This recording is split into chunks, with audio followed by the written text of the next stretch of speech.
Episode ng isang Kalingap channel, tinalakay ang naging emosyonal na sitwasyon kaugnay ng pambubuli na natanggap ni BNC o VNC, isang beneficiary ng Kalingap Rab.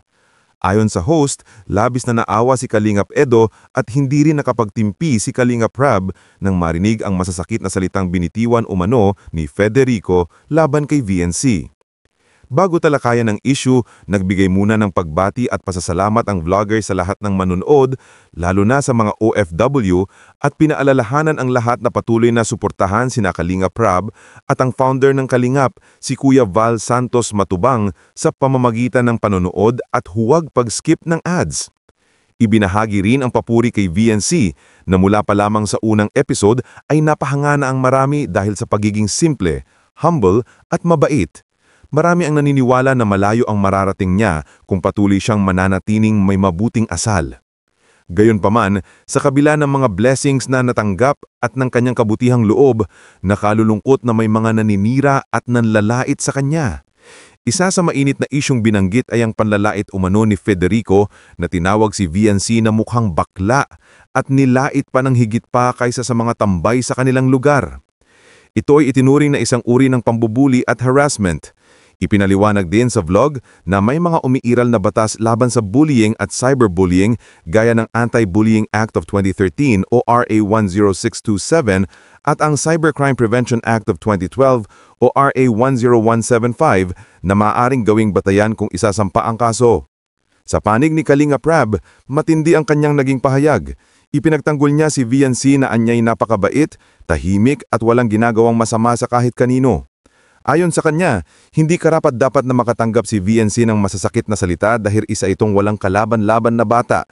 Sinabi rin niya na handa siyang harapin ang batikos kung siya mismo ang saktan o laitin, ngunit hindi niya matanggap na pati ang kanyang mga benepisyari, lalo na si VNC, ay nadadamay. Sa huli, binigyang diin ni Kalingap Rab na hindi ito ang unang beses na siniraan si VNC at dahil dito ay napilitan na siyang i-report ang ginawa ni Federico bilang isang kaso ng harassment at bullying. Dagdag pa niya, kung personal na makikita ni Federico si VNC, siguradong mababago ang pananaw nito dahil sa kabaitan at magandang asal ng dalaga. Ang pangyayaring ito ay nagpakita ng matinding suporta ng Kalingap community kay VNC at nagsilbing paalala sa lahat na ang pangungutya at panlalait, lalo na laban sa mga walang kalaban-laban, ay hindi dapat palagpasin at may katapat na pananagutan. Episode ng isang Kalingap channel, tinalakay ang naging emosyonal na sitwasyon kaugnay ng pambubuli na natanggap ni BNC o VNC, isang beneficiary ng Kalingap Rab. Ayon sa host, labis na naawa si Kalingap Edo at hindi rin nakapagtimpi si Kalingap Rab nang marinig ang masasakit na salitang binitiwan umano ni Federico laban kay VNC. Bago talakayan ang issue, nagbigay muna ng pagbati at pasasalamat ang vlogger sa lahat ng manunood, lalo na sa mga OFW, at pinaalalahanan ang lahat na patuloy na suportahan sina Kalingap Rab at ang founder ng Kalingap, si Kuya Val Santos Matubang, sa pamamagitan ng panonood at huwag pag-skip ng ads. Ibinahagi rin ang papuri kay VNC na mula pa lamang sa unang episode ay napahanga na ang marami dahil sa pagiging simple, humble at mabait. Marami ang naniniwala na malayo ang mararating niya kung patuloy siyang mananatiling may mabuting asal. Gayunpaman, sa kabila ng mga blessings na natanggap at ng kanyang kabutihang loob, nakalulungkot na may mga naninira at nanlalait sa kanya. Isa sa mainit na isyong binanggit ay ang panlalait umano ni Federico na tinawag si VNC na mukhang bakla at nilait pa ng higit pa kaysa sa mga tambay sa kanilang lugar. Ito ay itinuring na isang uri ng pambubuli at harassment.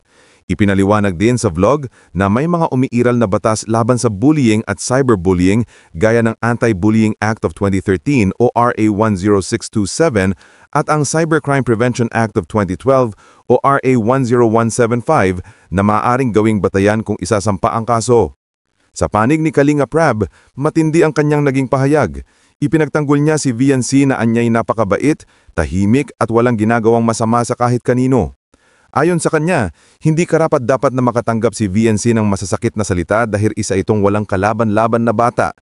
Sinabi rin niya na handa siyang harapin ang batikos kung siya mismo ang saktan o laitin, ngunit hindi niya matanggap na pati ang kanyang mga benepisyari, lalo na si VNC, ay nadadamay.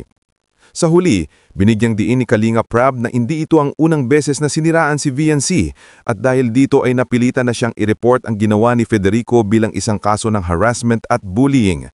Dagdag pa niya, kung personal na makikita ni Federico si VNC, siguradong mababago ang pananaw nito dahil sa kabaitan at magandang asal ng dalaga. Ang pangyayaring ito ay nagpakita ng matinding suporta ng Kalingap community kay VNC at nagsilbing paalala sa lahat na ang pangungutya at panlalait, lalo na laban sa mga walang kalaban-laban, ay hindi dapat palagpasin at may katapat na pananagutan. Episode ng isang Kalingap channel, tinalakay ang naging emosyonal na sitwasyon kaugnay ng pambubuli na natanggap ni BNC o VNC, isang beneficiary ng Kalingap Prab. Ayon sa host, labis na naawa si Kalingap Edo at hindi rin nakapagtimpi si Kalingap Prab nang marinig ang masasakit na salitang binitiwan umano ni Federico laban kay VNC. Bago talakayan ng issue, nagbigay muna ng pagbati at pasasalamat ang vlogger sa lahat ng manunood, lalo na sa mga OFW, at pinaalalahanan ang lahat na patuloy na suportahan sina Kalingap Prab at ang founder ng Kalingap, si Kuya Val Santos Matubang, sa pamamagitan ng panonood at huwag pag-skip ng ads. Ibinahagi rin ang papuri kay VNC na mula pa lamang sa unang episode ay napahanga na ang marami dahil sa pagiging simple, humble at mabait. Marami ang naniniwala na malayo ang mararating niya kung patuloy siyang mananatiling may mabuting asal. Gayunpaman, sa kabila ng mga blessings na natanggap at ng kanyang kabutihang loob, nakalulungkot na may mga naninira at nanlalait sa kanya. Isa sa mainit na isyong binanggit ay ang panlalait umano ni Federico na tinawag si VNC na mukhang bakla at nilait pa ng higit pa kaysa sa mga tambay sa kanilang lugar. Ito ay itinuring na isang uri ng pambubuli at harassment.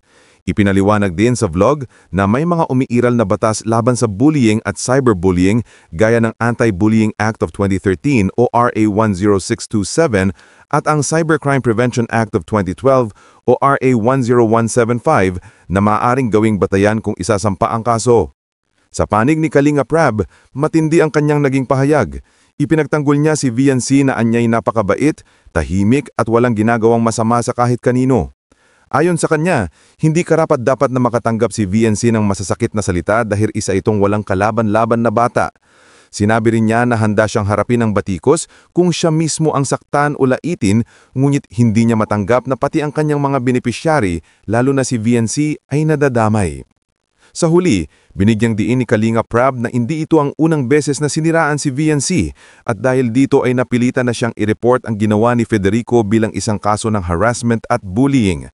Dagdag pa niya, kung personal na makikita ni Federico si VNC, siguradong mababago ang pananaw nito dahil sa kabaitan at magandang asal ng dalaga. Ang pangyayaring ito ay nagpakita ng matinding suporta ng Kalingap community kay VNC at nagsilbing paalala sa lahat na ang pangungutya at panlalait, lalo na laban sa mga walang kalaban-laban, ay hindi dapat palagpasin at may katapat na pananagutan.